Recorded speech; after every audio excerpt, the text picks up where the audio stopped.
Hi, I'm Chigo Nwogu, an Innovation Fellow at Blue Sky Innovations, and we're back with TechTalks, and I'm here with Stephen King, our Chief Innovation Officer. Glad to be here. Glad to be here with you too. So what are we talking about today? So today we're talking about predictive analytics. For the individuals watching who might not be familiar with predictive analytics, I would like you to define in layman terms what exactly it is.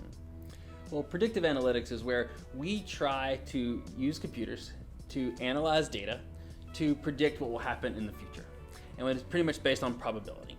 And we've been doing this for years. Even though people think it's kind of a new and up-and-coming field, statistical analysis and predictive analytics has been going on for a long time.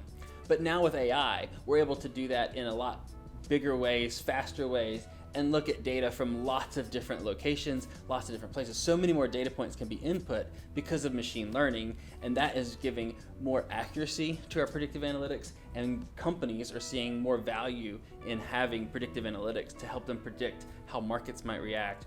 Okay, and you touched on the proliferation of data tracking and how we have so much data now, and what were key factors that played a role to being able to happen and add to the advancement of predictive analytics? Well, in the early 2000s and kind of 2010s, we saw a lot of information gathering. Companies said, we just need data. We need lots of data. And so we started building data warehouses, data lakes for being able to store this. And essentially, data storage was cheap. So companies started storing lots of data.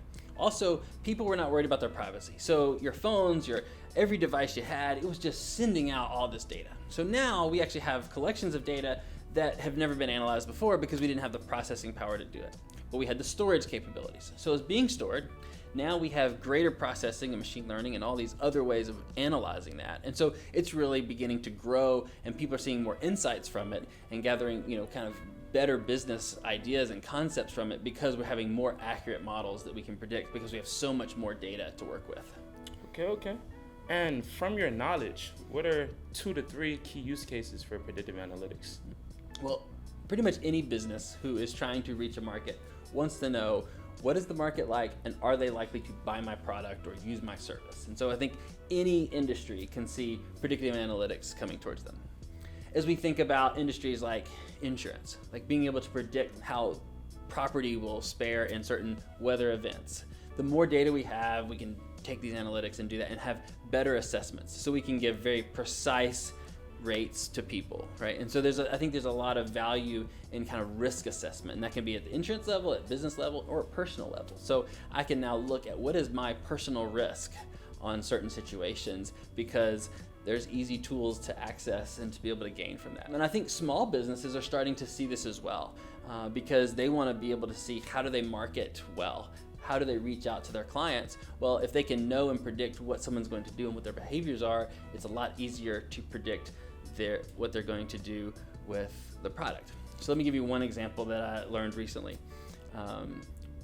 Oreo, so Media Monks, it handles the digital marketing for Oreo.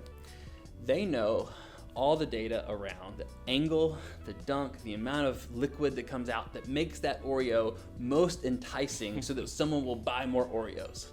That kind of data is really helpful.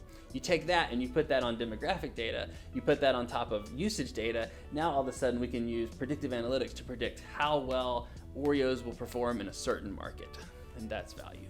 That was a very niche example of how predictive analytics is currently being used in industries. And given that we interact with so much data and so many different devices that's able to track our data on a given basis, why do you think all of these different devices go unnoticed to, let me say, the common person? Well, I think we saw where people saw their risk of the data sharing was very low. So either there was an ignorance to it and they just didn't know it was going out, or they knew it was going out but they didn't care. So if you think about it, everyone who has a phone, most of them have a Google account, okay? We're not worried about Google using our data for something that might hurt us, right? But if all of a sudden there was the serial killer associated with a particular company, and then all of a sudden people's risk level would go significantly higher, then they might come down and not share as much data as they currently do. So as we look at the future of predictive analytics, to be able to predict the future, people have to continue to share that data.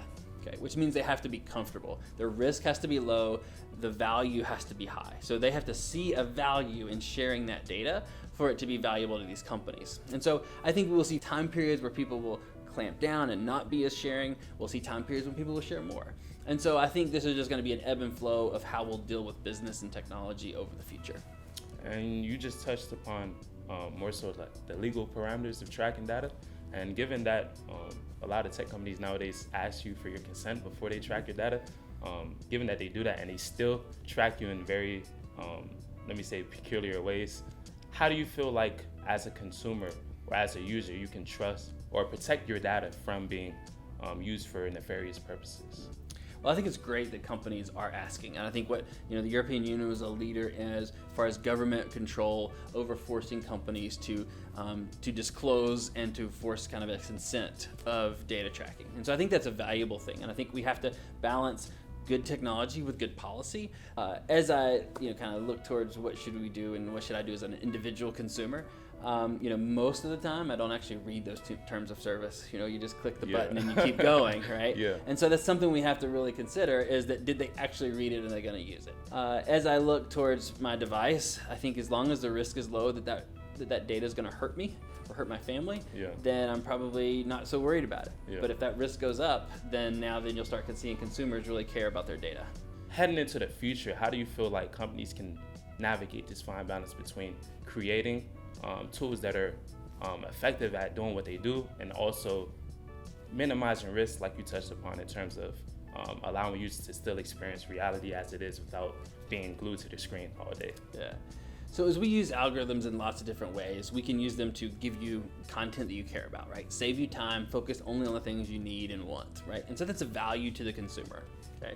At the same time, as a business, what I'm trying to do is get you to stay on my device and my platform for as long as possible, right? Yeah. And so there's value for them as a business that may not be valuable to society. So I think to put all that responsibility on the business is really hard, right? I think people are going to continue to write algorithms to enhance their business, and ultimately that on most digital media is by time, right? So we'll see that.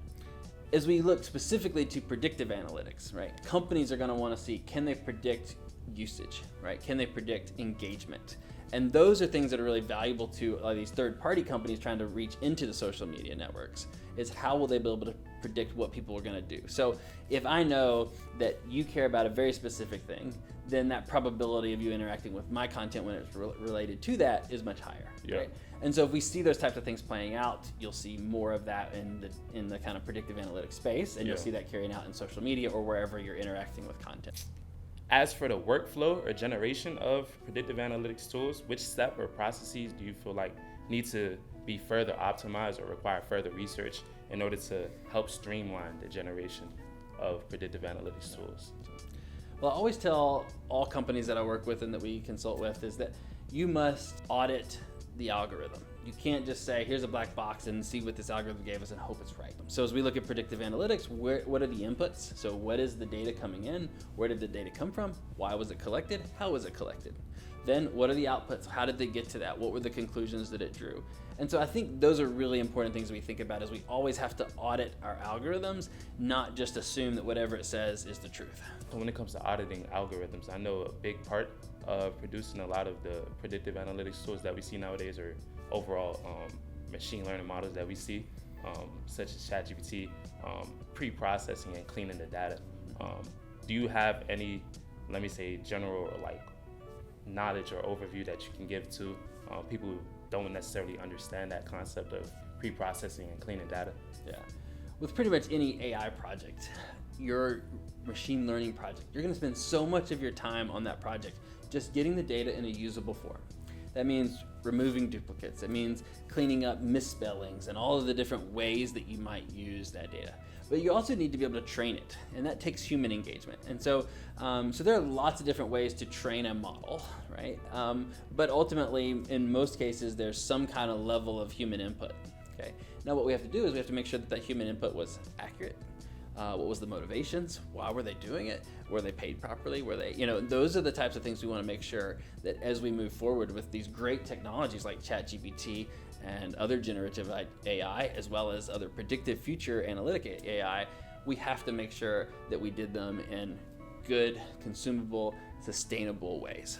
And in terms of the market for predictive analytics, it's expected to experience a boom within the next decade.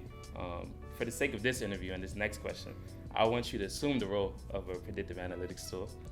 Taking into account the current proliferation of predictive analytics industry-wide, do you estimate that there is a more likely chance that predictive analytics will surpass the expected boom, or it will underwhelm it? Well, I'm no algorithm, but my analysis by looking at history and looking towards the future, I think you're going to see a lot more companies engaging in predictive analytics. I think the big companies have all been done. The Fortune 100 have been doing it for years. The Fortune 500 have been doing it for years. Now we're starting to see the small and medium-sized businesses see value in it. And so the more that they see that, the more that we're going to see it grow. So I think absolutely machine learning is going to continue to grow. Predictive analytics for companies to predict the future, absolutely. And we're not talking about predicting like, big future long-term events. We're talking about, is this product going to sell better than that product? Is this product going to sell in this location better than that location? Or how much will we actually sell in that location? Those are the types of things that businesses are going to see value from. And in terms of businesses overall, which industries do you feel like that are currently implementing predictive analytics tools yield the most efficacy in terms of streamlining their processes and increasing automation, customer satisfaction, while also decreasing employee toil? Yeah, I think retail is one that we're seeing a lot of that. So all the different companies who are doing retail, being able to predict consumer behavior is really valuable and useful.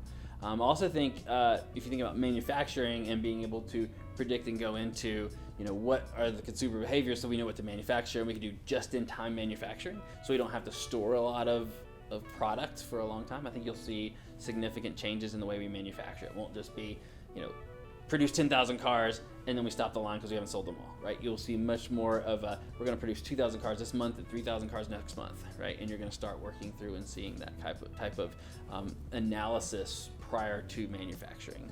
I think you're going to see it in the financial sector as well. We've already seen that. You're going to continue to see that. People are always trying to get that little bit of edge for that next investment to make that extra dollar. Obviously, you're going to see it in the financials. And do you have any last words in terms of what you feel like needs to happen in the field of predictive analytics in order for it to get to where it's supposed to be? Yeah. I would just close with saying that we need students who understand statistics, right? We can do a lot of computer processing, we do a lot of things, but if we don't understand the statistical models, we're never going to be good at this. So there are going to be plenty of jobs moving forward in data analysis and data statistics. And so I think that's a really valuable thing for students to be studying today.